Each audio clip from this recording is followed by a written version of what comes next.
So very good afternoon मेरे प्यारे viewers और मेरे प्यारे दोस्तों, कैसे आप सब। और आप सभी का स्वागत है मेरे इस यूट्यूब चैनल में जिसका नाम है mister Rami all in one. I hope आप सभी जो फिट एंड फाइन और हेल्थी होंगे, राइट। और आज जो हम टॉपिक बात करने जा रहे हैं क्रेडिट कार्ड के मैक्सिमम क्या सेटलमेंट पे। आज हम बात करेंगे कि क्रेडिट कार्ड की मैक्सिमम सेटलमेंट कैसे किया जाए और क्या क्या इसके ट्रिक है, राइट। और उससे पहले जो भी हमारे चैनल में फर्स्ट टाइम व्यूअर्स और विजिटर्स हैं, जल्दी से जाके क्या करेंगे, चैनल को बिल्कुल सही चैनल पर जाके सब्सक्राइब और notification bell icon button press कर देंगे ताकि लेटेस्ट अपडेट और लेटेस्ट ट्रिक और लेटेस्ट वीडियो आप तक बराबर मिलती रहेगी। तो आइए शुरू करते हैं।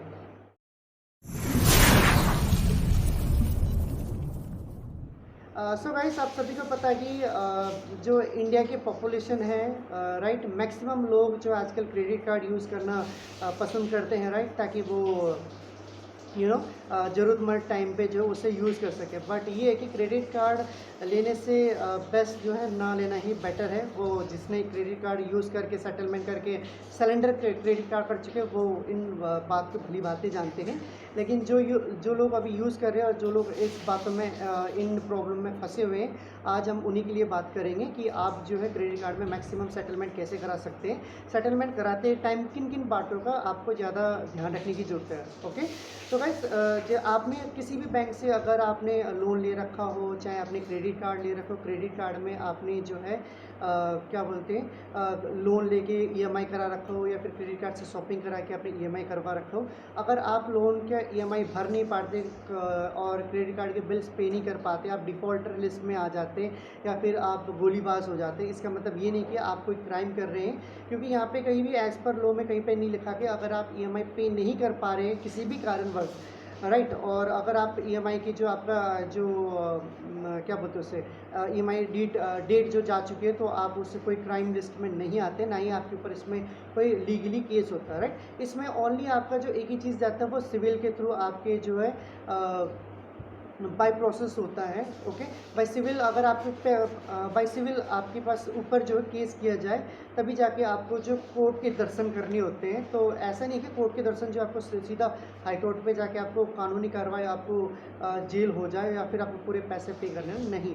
ये आपकी बाई डिस्ट्रिक्ट, पहले लोकल फिर डिस्ट्रिक्ट फिर जो भी आपका प्रोसीजर है वो वैसे हो जाता है। बट इन टाइमों में बहुत ज़्यादा टाइम लगता है। इन टाइमों में कम से कम 10 से 30-35 साल तक ये खींचती है, राइट। और इन केस अगर आपका एज 30-35 साल हो, अगर आपका केस ही 60-80 60 तक पहुंच जाए और खुदा न खास्ता कोई लुढ़क जाए, तो फिर ऑब्वियसली बैंक को तो लॉस है।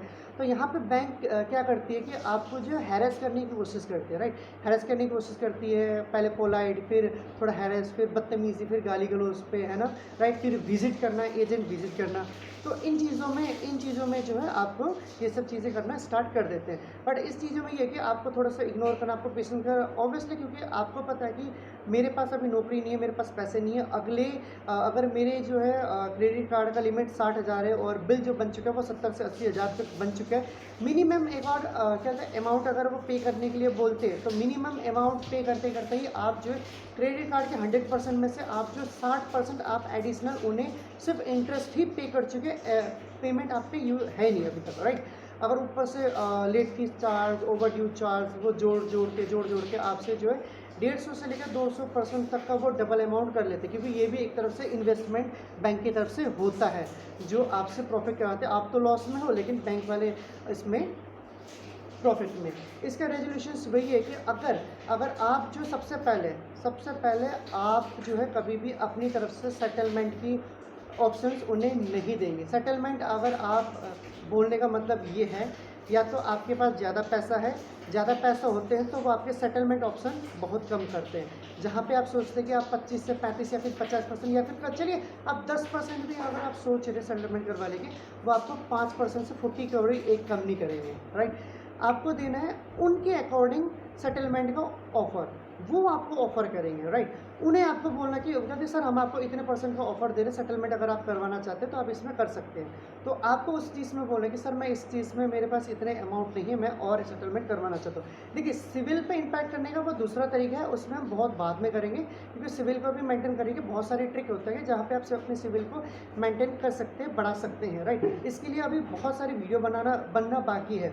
ऐसी ऐसी ट्रिक मैं आपको बताऊँगा जिसमें कि आपको ये चीज़ फ़ायदे भी होंगे, और बहुत सारी ऐसी है जो अभी तक किसी ने आपको बताई भी नहीं होगी, राइट। और एक काम है, बस ज़रूरी है तो आपको ओनली पेशेंस लेवल बनाए रखने के लिए, क्योंकि ये जो ट्रिक है आपको भी पेशेंस लेवल की है। क्योंकि कई सारे बंदे क्या हैरेसमेंट होके डिप्रेशन में जाके अपने क्या बोलते हैं जो डिप्रेशन में जाके कई सारे बंदे ऐसे नौबत आती है जहाँ पे कर्जे में पड़ने के कारण लोग सुसाइड तक कर देते हैं, राइट। लेकिन गाइस अगर जिस बंदे को फाइनेंस से रिलेटेड थोड़ी सी भी समझ है, वो बंदा ये हरकतें कोई नहीं करेगा। अगर ये इस वीडियो को अगर कोई बंदा अगर आप किसी फाइनेंशियर्स को भी दिखाएंगे तो येस वो भी यही बोलेगा कि येस ये बिल्कुल ट्रिक वाली वीडियो है। आपको ऑब्वियसली अगर कोई बंदा अगर आपकी जो मेंटेलिटी अगर आप जूझ रहा है कि मैं पे नहीं कर पा रहा हूँ, मेरे पास ऐसे हो जाएगा, वैसे हो जाएगा, वैसे हो जाएगा, तो आप इस वीडियो को दिखाइए ताकि वो मेंटली फ्रीज हो जाए। सबसे पहले अगर आप क्रेडिट कार्ड के ओवरड्यू पे नहीं कर पा रहे, मिनिमम अमाउंट भी पे नहीं कर पा रहे, तो आपके ऊपर कोई भी ऐसा कानूनी कार्रवाई नहीं होती है, ओनली सिविल कार्रवाई होती है। बट उस चीज़ में बहुत ज़्यादा टाइम लगता है।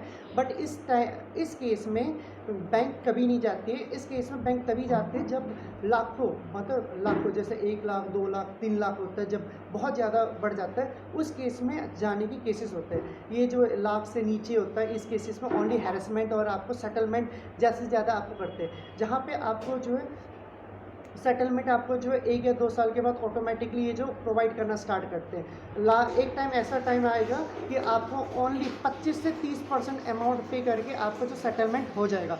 बट यहीं पे जो कई बार जो धोखाधड़ी होता है, सेटलमेंट में धोखाधड़ी कैसा होता है मैं आपको बताता हूँ। कई बार जैसे कि आपका क्रेडिट कार्ड की जो लिमिट है वो 60,000 की है और उसमें ओवरड्यू लग के 80,000 हो चुके हैं। अब बंदे बोलते हैं कि सर हम आपको जो 30,000 में सेटलमेंट कर दे रहे हैं, बाकी का 50,000 आपको पे करने की ज़रूरत नहीं है। इस केस में हम निश्चित होकर हम क्या करते हैं 30,000 पे कर देते हैं, बाकी 50,000 हम सोचते कि भाई हमारा तो पे करने की जरूरत नहीं, हम बच गए, वहाँ ऊपर वाले के शुक्र है।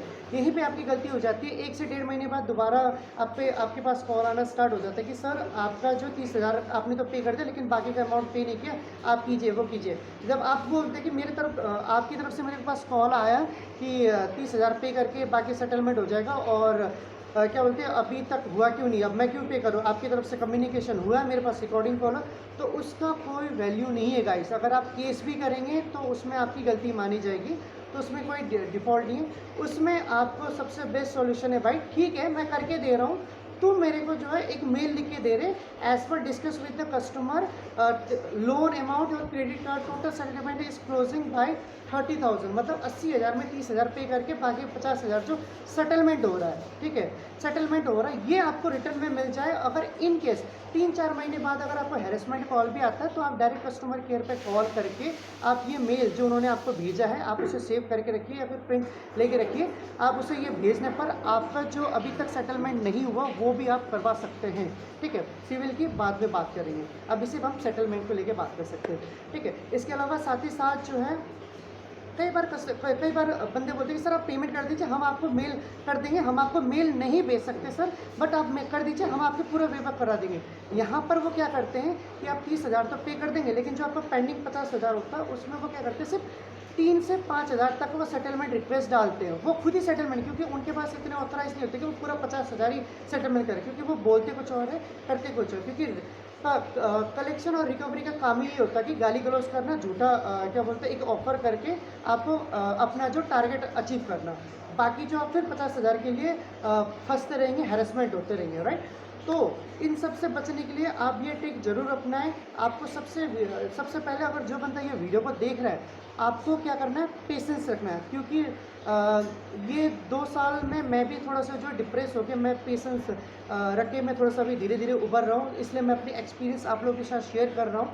और आई होप कि आप भी इस एक्सपीरियंस को इस वीडियो को आगे जो बंदा डिप्रेस है ये लेन देन लोन से रिगार्डिंग आप उन्हें जो है एक मोटिवेट कर सकते हैं। सबसे पहले तो आपका जो है, जो नॉन डॉक्यूमेंटेड अगर आपने किसी भी छोटे मोटे एप्लीकेशन से ले रखा है जो जहाँ से पेपरलेस वॉक है, सबसे पहले वहाँ से कोई भी एजेंट आपके होम पे विजिट नहीं करता, पहली बात। दूसरी बात, अगर आपने बैंक से जाके डायरेक्ट पेपर वॉक किया हुआ है तो उस केस में जरूर विजिट करते हैं, लेकिन कोई थर्ड पार्टी नहीं आएगा। बाकायदा बैंक की तरफ से आपको जो आइडेंटिटी कार्ड वगैरह वो विजिट करके कहते पहन के आएंगे, बैंक के बंदे होंगे। अगर आपको कभी डाउट हो तो आप उनसे जो उनकी आइडेंटिटी और उनकी जो पूरा कॉन्टैक्ट डिटेल्स लीजिए, तभी आगे जाके बात कीजिए। अगर ऐसा कोई बंदा है तो आप सीधा डिनाइट कर सकते हैं, राइट। तो गाइस आज की डेट में आज के लिए बस इतना ही, बस ये छोटा सा इन्फॉर्मेशन और काफ़ी कामदायक इन्फॉर्मेशन। ओनली आपको पेशेंस रखना है और दिए गए जानकारी पे अमल करना है। बाकी चिंता तो यार हो पूरे साल है, जब तक चिंता नहीं होगी ज़िंदगी कैसे चलेगी, है कि नहीं। सो प्लीज़ बी सेफ रहिए, बी हेल्थी रहिए, और thank you for watching. Video को शेयर करते रहिए, सपोर्ट करते रहिए। अगली हम वीडियो लेके आएंगे कि पेपर वर्क और नॉन पेपर वर्क में डिफरेंस क्या होता है और इसमें क्या क्या समस्या आ सकती है। तो देखते रहिए वीडियो और सपोर्ट करते रहिए। Thank you for watching, be safe, be healthy.